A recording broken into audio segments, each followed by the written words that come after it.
हिंदई सिंध में रहंदड़ समूरनि दोस्तनि खे लर्न विथ जीवा GFX चैनल ते भली कार। इन उम्मीद सां त तव्हां सभु दोस्त ख़ैरियत सां हूंदा।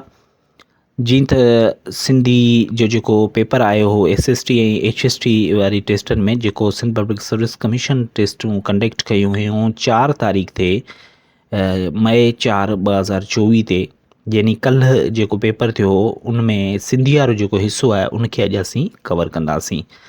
सो हलूं था पंहिंजे लेक्चर तरफ़।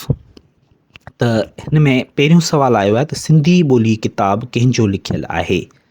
सिंधी ॿोली किताब कंहिंजो लिखियलु आहे। ऑप्शन ॾिनल आहे। पहिरियों Ali Nawaz Hajan, option B Siraj, option C doctor Ghulam Ali Alana, option D doctor Nabi Bakhsh Baloch. त इन जो सही जवाबु थींदो ऑप्शन बी डॉक्टर सिराज अल हक़ मेमण साहिबु जेको आहे उन सिंधी ॿोली नाले हिकु किताबु लिखियो हो। ऐं इहो बि आहे त डॉक्टर सिराज अल हक़ मेमण साहिबु जेको आहे उन इहो नज़रियो ॾिनो हो त सिंधी ॿोली संस्कृत मां ॼाई न आहे, बल्कि संस्कृत जेका ॿोली आहे उहा सिंधी ॿोली मां ॼाई आहे।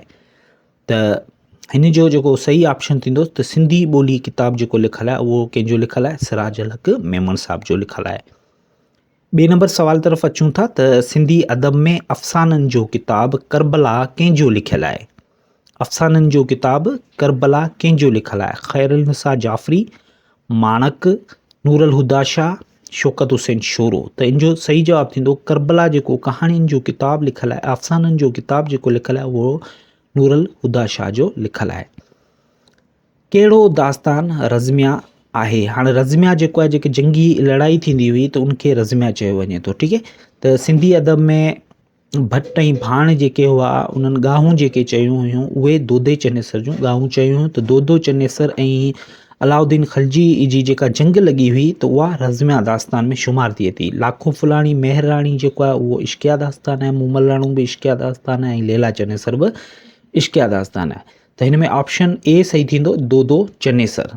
ठीकु है। दोदे चनेसर जो जेको दास्तान आहे उहो रज़मिया दास्तान आहे। जुमिले में इसम या ज़मीर जूं कुल केतिरियूं हालतूं थी सघनि थियूं। Option A 4, option B 5, option C 2, option D 8। त इन जो सही जवाबु थींदो ऑप्शन बी 5। जुमिले में इसम या ज़मीर जूं कुल 5 हालतूं थी सघनि थियूं। शाह करीम शाह लतीफ़ जो रिश्ते में छा हो। पीउ, ॾाॾो, पर ॾाॾो या तड़ ॾाॾो। त इन जो सही जवाबु थींदो त शाह करीम शाह लतीफ़ जो रिश्ते में तड़ ॾाॾो हो। ऑप्शन डी जेको आहे उहो सही जवाबु आहे। सामी कहिड़े दौर में ॼाओ हो। कलोड़नि जे दौर में, मीरनि जे दौर में, अंग्रेज़नि जे दौर में या सूमरनि जे दौर में। त इन जो सही जवाबु थींदो त सामी जेको आहे उहो मीरनि जे दौर में ॼाओ हो। उजण में अटकणु, हथु खणणु, अखि ॾेखारणु सिंधी ॿोली में छा आहिनि। पहाका, इस्तलाह, चवणी, वर्जीस। त इन जो सही जवाबु आहे इस्तलाह। मतिलबु इस्तलाह त लफ़्ज़ी माना हिकिड़ी हुजे ऐं उनजी जेका माना हुजे उहा मुख़्तलिफ़ हुजे त उनखे इस्तलाह चइबो आहे। ऐं आख़िर में मस्तर ईंदो आहे, णे वण ईंदो आहे त हिननि खे पाण इस्तलाह चई सघूं था। सिंधी ॿोली कहिड़ी रस्मल ख़त में लिखी वेंदी आहे। मौजूदा जेका सिंधी ॿोली आहे उहा कहिड़े रस्मल ख़त में लिखी वञे थी या लिखी वेंदी आहे। सिंधी, अरबी, फ़ारसी, देवनागरी। त इन जो सही जवाबु थींदो अरबी। जेका मौजूदा रस्मल ख़त आहे सिंधी जी उहा कहिड़ी आहे, अरबी जी आहे। कहाणियुनि जो मजमू ख़्वाबनि जी सरहद कंहिंजो लिखियलु आहे। जुमन अहमदाणी, मुनवर सिराज, मोहम्मद सिद्दीक़ मुंगेजो, रसूल मेमण। त इन जो सही जवाबु थींदो मुनवर सिराज। ख़्वाबनि जी सरहद जेको कहाणियुनि जो मजमू आहे उहो कंहिंजो लिखियलु आहे, मुनवर सिराज साहब जो लिखियलु आहे। उनखां पोइ किताब तारीख़ तमुदन इस्लाम, तारीख़ तमुदन इस्लाम कंहिंजो लिखियलु किताब आहे। भेरूमल आॾवाणी, करीम बख़्श चन्ना, अमर ॾिनू, मोलाई शीदाई। त इन जो सही जवाबु थींदो करीम बख़्श चन्ना। तारीख़ तमुदन इस्लाम जेको किताब लिखियलु आहे उहो कंहिंजो लिखियलु आहे, करीम बख़्श चन्ना साहब जो लिखियलु आहे। त हीअ हो 4 तारीख़ वारो पेपर सुबुह जे टाइम जेको वरितो वियो उहो।